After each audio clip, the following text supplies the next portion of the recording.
بہت خوبصورت ہے ویسے یہ تحریر یار.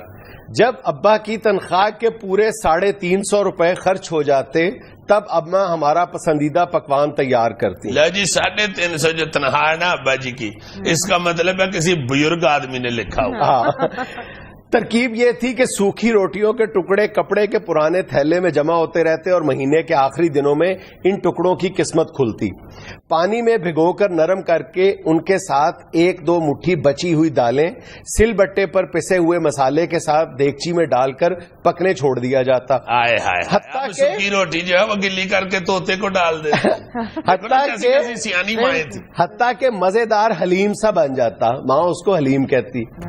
حتیٰ کہ مزیدار حلیم سا بن جاتا. ہم سب بچے وہ حلیم انگلیاں چاٹ کر ختم کر جاتے. اماں کے لیے صرف دیگچی کی تہ میں لگے کچھ ٹکڑے ہی بچتے. ہائے ہائے ہائے. اماں کا کہنا تھا کہ کھرچن کا مزہ تم لوگ کیا جانو. ہائے یہ ہے دلاسا اولاد کو. یہ مائیں جو ہے نا یہ بہانے سے بچوں کو کھلانے کے چکر میں نا اس طرح کی باتیں کرتی ہیں. سنو آگے. اور اماں ایسی سگڑ تھیں کہ ایک دن گوبھی پکتی، اگلے دن اس گوبھی کے پتوں اور ڈنٹلوں کی سبزی بنتی. یہ کہنا مشکل ہو جاتا کہ گوبھی زیادہ مزے کی تھی یا اس کے ڈنٹلوں کی سبزی. اماں جب بھی بازار جاتی تو غفور درزی کی دکان کے کونے میں پڑی قطرنوں کی پوٹلی بنا کے لے آتی. کچھ عرصے بعد یہ قطرنیں تکیے کے نئے غلافوں میں بھر دی جاتی. کیونکہ اماں کے بقول ایک تو مہنگی روئی خریدو، پھر روئی کے تکیوں میں جراثیم پیدا کر لو.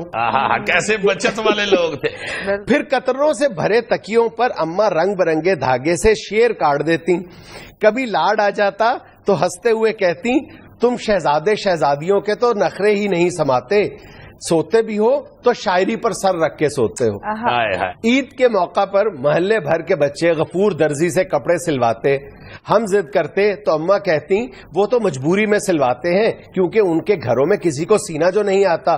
میں تو اپنے شہزادے شہزادیوں کے لیے ہاتھ سے کپڑے سیوں گی. اور یہ واقعی مائیں صرف بچت تو ایک طرف ہے، دوسرا پیار اتنا اولاد سے ہوتا تھا، ٹائم اتنا بچوں کو دیتی تھی کہ واقعی چاہ سے شوق سے بچوں کے کپڑے. ہم بہن بھائی جب ذرا سیانے ہوئے تو ہمیں عجیب سا لگنے لگا کہ محلے کے باقی بچے بچیاں تو نئے نئے رنگوں کے چمکیلے سے کپڑے پہنتے ہیں مگر ہمارے گھر میں سب ایک ہی طرح کے کپڑے پہنتے ہیں.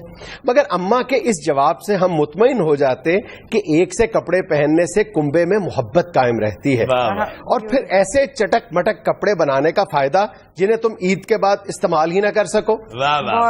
یہ زیادہ یہ مضمون اس لیے پیارا لگتا ہے کہ واقعی یہ حقیقت سا ہر شخص کو اپنے گھر کی کہانی لگتی ہے. بالکل ایسے ہی ہے. چھوٹی عید یوں بھی واحد تہوار تھا جہاں سب بچوں کو ابا 1-1 روپے والا چاند تارے کا سکہ دیتے.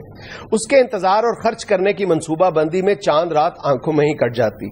صبح صبح نماز کے بعد ہم بچوں کی شاپنگ شروع ہو جاتی. سب سے پہلے سب بہن بھائی کوڑو کے ٹھیلے سے 1-1 پنی والی گول اینک خریدتے جسے پہن کر چال میں اطراہٹ سی آ جاتی.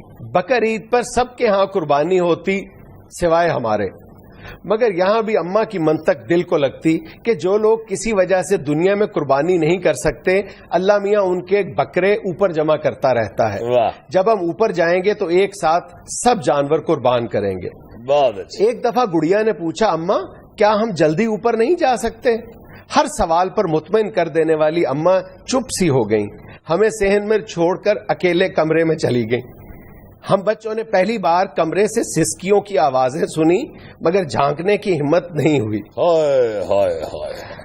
سمجھ نہیں آیا کہ آخر گڑیا کی بات پر رونے کی کیا بات تھی. کوئی 6-7 ماہ بعد اماں باورچی خانے میں کام کرتے کرتے گر پڑی. ابا نوکری پر تھے، ہم سب اسکول میں. گھر آ کر پتا چلا کہ آپا نصیباً اماں کی چیخ سن کر دوڑی دوڑی آئیں. پھر گلی کی نکڑ پر بیٹھنے والے ڈاکٹر محسن کو بلا لائیں. ڈاکٹر صاحب نے کہا اماں کا دل اچانک ساتھ چھوڑ گیا ہے. تدفین کے بعد ایک روز گڑیا نے میرا بازو زور سے پکڑ لیا اور یہ کہتے ہوئے پھوٹ پڑی کہ خود تو اوپر جا کر اگلی عید پر اکیلے اکیلے بکرے کاٹیں گی، ہمیں یہاں چھوڑ گئیں.